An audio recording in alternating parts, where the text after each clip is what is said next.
Assalamualaikum warahmatullahi wabarakatuh. Perkenalkan, nama saya Ade Gustiani B dengan NIM 5011902998. Saya dari kelas 2I Ekonomi Syariah. Baiklah, di sini saya ingin menjawab pertanyaan UAS dengan mata kuliah pengantar manajemen. Baiklah, soal yang pertama, dalam ilmu manajemen terdapat 4 tahap dasar planning atau perencanaan. Coba Anda jelaskan. Yang pertama, menetapkan target atau tujuan, yang artinya perencanaan dimulai dengan keputusan-keputusan tentang keinginan atau kebutuhan organisasi atau kelompok kerja, tanpa rumusan target atau tujuan yang jelas. Organisasi akan menggunakan sumber daya secara tidak efektif. Yang kedua, yaitu merumuskan keadaan saat ini, pemahaman akan posisi atau keadaan organisasi sekarang ini daripada tujuan yang hendak dicapai atau sumber daya yang tersedia untuk pencapaian tujuan merupakan hal yang sangat penting karena tujuan dan rencana menyangkut waktu yang akan datang. Hanya setelah keadaan organisasi saat ini dianalisa, rencana dapat dirumuskan untuk menggambarkan rencana kegiatan lebih lanjut. Tahap kedua ini memerlukan informasi terutama keuangan dan data statistik yang didapat melalui komunikasi dalam organisasi. Yang ketiga yaitu mengidentifikasikan segala kemudahan dan hambatan, segala kekuatan dan kelemahan, serta kemudahan dan hambatan yang perlu diidentifikasikan untuk mengukur kemampuan organisasi dalam mencapai tujuan.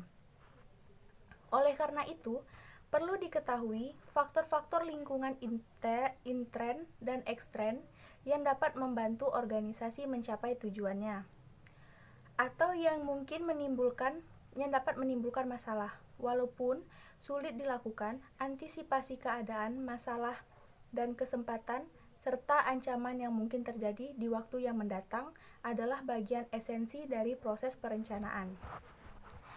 Yang keempat, yaitu mengembangkan rencana atau serangkaian kegiatan untuk mencapai tujuan. Tahap terakhir ini dalam proses perencanaan meliputi pengembangan berbagai alternatif tersebut dan pemilihan alternatif terbaik di antara berbagai alternatif yang ada. Soal yang nomor 2 yaitu ada beberapa teori tentang motivasi. Jelaskan. Teori yang pertama yaitu teori Abraham H. Maslow atau yang disebut dengan teori kebutuhan.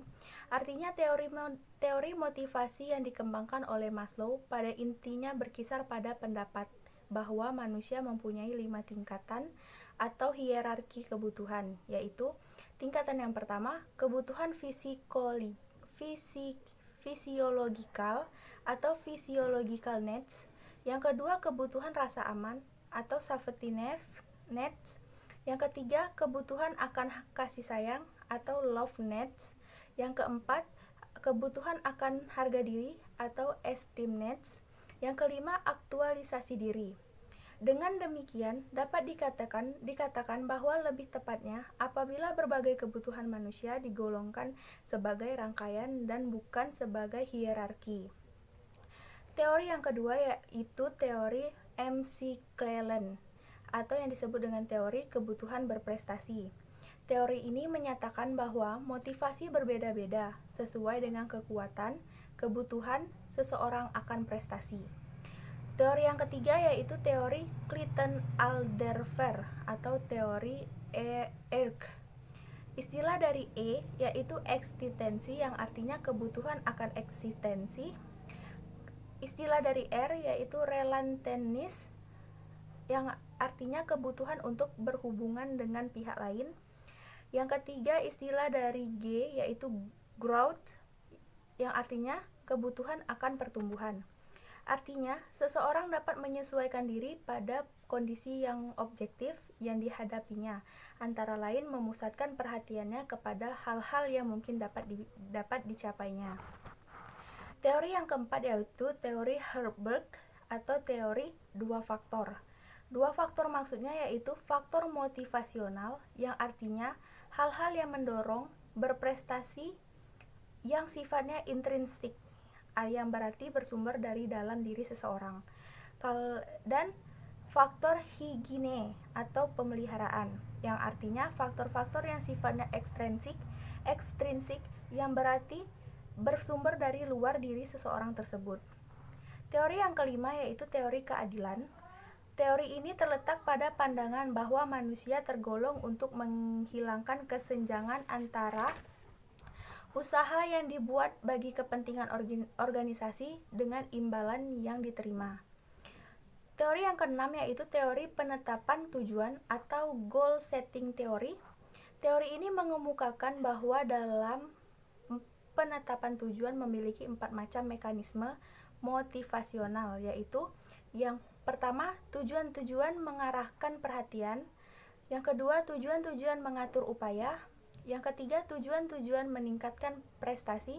Yang keempat, tujuan menunjang strategi-strategi dan rencana-rencana kegiatan. Teori yang ketujuh yaitu teori Victor H. Virum atau teori harapan. Menurut teori ini, motivasi merupakan aktivitas akibat suatu hasil dari yang ingin dicapai oleh seseorang dan perkiraan yang bersangkutan bahwa tindakannya akan mengarah kepada hasil yang diinginkan itu. Yang kedelapan yaitu teori penguatan dan modifikasi perilaku, yang artinya karena didasarkan pada kebutuhan seseorang berdasarkan persepsi orang yang bersangkutan, berarti sifatnya sangat subjektif. Yang kesembilan yaitu teori kaitan imbalan dengan prestasi, yang artinya menurut model teori ini, motivasi seorang individu sangat dipengaruhi oleh berbagai faktor, baik yang bersifat internal maupun yang bersifat eksternal. Soal yang nomor 3 yaitu pembelajaran berbasis online dipilih sebagai suatu model yang ditetapkan pada dunia pendidikan pada masa pandemi COVID-19 ini yang terjadi akhir-akhir ini. Opini dan argumen yang beragam muncul baik di kalangan pendidik maupun peserta didik terhadap penerapan metode ini yang tentu pada pelaksanaannya memiliki kendala-kendala tersendiri pada setiap orang. Jika saudara adalah seorang pemimpin atau leader pada suatu institusi pendidikan, motivasi apa yang bisa saudara berikan dan sampaikan kepada seluruh komponen yang terdapat dalam struktur organisasi kerja saudara demi tercapainya tujuan? Jelaskan dan ilustrasikan motivasi yang dimaksud.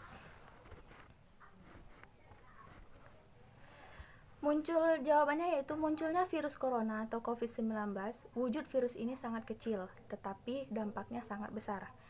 Penduduk dunia dibuat gusar, korban pun mulai banyak berjatuhan. Melihat penyebarannya yang sangat cepat, beberapa negara mengambil kebijakan lockdown, sekolah dan kampus diliburkan, dan para karyawan boleh bekerja di dalam rumah. Perusahaan dan institusi pendidikan meminta para karyawan untuk bekerja di rumah dan mengaktifkan koordinasi secara online. Kemampuan seseorang pemimpin atau leader sangat dibutuhkan dalam kondisi seperti ini. Yang pertama yaitu leading from the front. Artinya pemimpin wajib tampil di depan mengambil keputusan yang tepat dan tegas. Pemimpin tidak boleh mendelegasikan apalagi melempar tanggung jawab. Yang kedua yaitu focus on the core purpose. Yang artinya perlu membuat program kerja yang fokus dan terukur dalam rangka menyelamatkan perusahaan sebagai kapal besar yang membawa kita mewujudkan visi dan value yang kita yakini. Yang ketiga yaitu have resiliency, yaitu daya tahan dan daya kuat tim. Yang keempat yaitu tell the story. Seorang pemimpin wajib berkomunikasi dengan tepat dan memastikan bahwa semua elemen memahami apa yang diinginkan. Saat pengaruh meluas dan menguat, komunikasi sang pemimpin menjadi lebih efektif. Sebagai seorang pemimpin, menjalankan perannya sehingga orang-orang yang dipimpinnya tetap tenang, positif, produktif, dan kontribusi menghadapi dahsyatnya serangan COVID-19 ini. Baiklah, sekian jawaban UAS dari saya. Jika ada salah penyebutan kata dan saya mohon maaf. Saya ucapkan terima kasih. Wabillahi taufiq wal hidayah. Wassalamualaikum warahmatullahi